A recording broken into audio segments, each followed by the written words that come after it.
দিনে দুপুরে নামি দামি মোবাইল চুরির ঘটনায় শোরগোল পূর্ব বর্ধমান জেলার শহর বর্ধমানের স্টেশন সংলগ্ন বাজার এলাকায়। আজ সকাল নাগাদ চুরি যায় একটি মোবাইল, পরে আবারও একটি চুরি হয়ে যায় মোবাইল।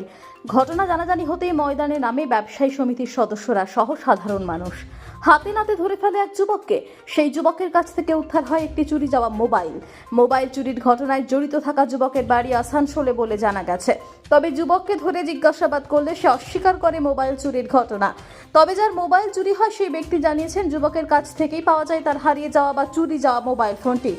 যুবককে তুলে দেওয়া হয় বর্ধমান স্থানীয় থানার পুলিশ প্রশাসনের হাতে। বর্ধমান সদর থানার পুলিশ ঘটনাটির তদন্ত শুরু করেছে। এই ছেলেটা কি করে বাই করে আমি জানি না। তারপরে পাশের একটা সবজিওয়ালা এনাকে ধরার পরে আমাকে বললো, দাদা আপনার মোবাইল চুরি হয়েছে। বললাম বুক পকেটে দেখছি না মোবাইল নেই। এনাকে ধরা হলো, ইনি বলছে না আমি মোবাইল নিইনি, মোবাইল ওনার কাছ থেকে বেরোবে। জি জি। আর আমি বলছি আপনার নিয়েছে কেন, ওনার পকেট থেকে ওনার হাত থেকে পেয়েছি। বললাম তো স্যার, এর আগে আজ সকালেও হয়েছে, দুটো তিনটে মোবাইল বলছে, পরশুও হয়েছে, কালও হয়েছে। মানে মোবাইল চুরি হচ্ছে, কাল পকেট মারও হতে পারে। আমি এইটাই চিন্তা করবো আগে, তার জন্য আমি বাজার ঘাটে আসবো না। आसनसोल বাড়ি এখানে কি করতে এসেছি? भाग के आ गए घर से भाग के आ गए। মোবাইলটা তোর কাছে পাওয়া গেছে তো? নিতে গেছিলি তো? मोबाइल आपका गिरा हुआ था भैया, हम नहीं लिए। मोबाइल आपका गिरा हुआ था,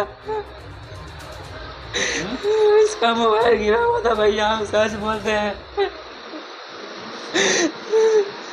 তুই বলিস নি? তুই বলিস নি? भैया मोबाइल नहीं लिए। হ্যাঁ, আমরা চাইছি কি মোবাইল একদিন দুদিন পর ডেলি চুরি হচ্ছে। আজ সকালেও মোবাইল একটা চুরি হয়েছিল। আমি যখন অফিসটা খুলি সকাল 10টার সময়, তখন মোটামুটি 10:30 11টা বাজে আমাদের কমপ্লেন হতে মোবাইল চুরি হয়েছে। আমরা অনেক চেষ্টা করলাম, খুঁজলাম, পেলাম না। আবার একটু পরে দেখছি আবার মোবাইল চুরি হয়েছে। হাতে নাতে একটা চোখ ধরা পড়ে যে ছেলে দাঁড়িয়ে আছে। তো আমরা এই বিষয়ে আমাদের বাজারের সভাপতি ইউনিয়নের সভাপতি পাপ্পুদাকে আমরা এই বিষয়ে জানিয়েছি।